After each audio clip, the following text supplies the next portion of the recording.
Les 40 entreprises du CAC 40 ont créé leur fondation.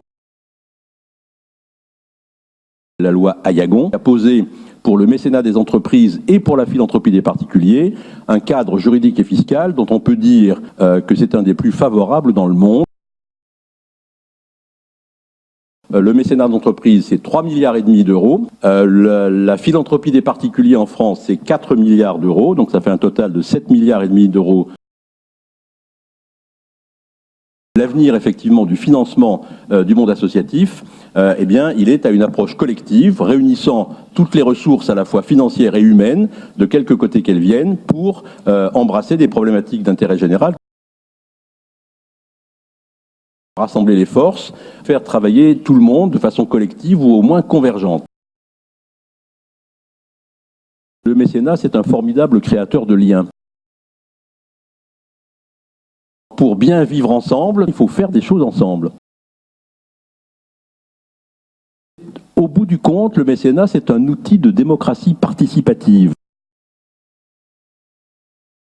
La notion d'intérêt général aujourd'hui n'est pas suffisamment précise, pas suffisamment connue, pas suffisamment réfléchie par le monde politique, qui est aussi court-termiste que les entreprises. C'est complètement surréaliste, mais en France aujourd'hui, elle n'a qu'une seule définition, c'est dans le code de la fiscalité. Mais ce qui manque maintenant, c'est la suite. C'est un grand débat de construction où chacun de ceux qui peuvent intervenir, donc les institutions, les mécènes, les philanthropes, le monde associatif qui est un rouage absolument essentiel de l'intérêt général. L'intérêt général, c'est la combinaison des ressources des uns et des autres. Ce qu'il y a à faire maintenant, c'est de faire se rejoindre le social et l'économie. L'immense force du monde associatif, c'est d'être précisément enraciné complètement dans le terrain. En travaillant à plusieurs, on va plus vite, on va plus loin.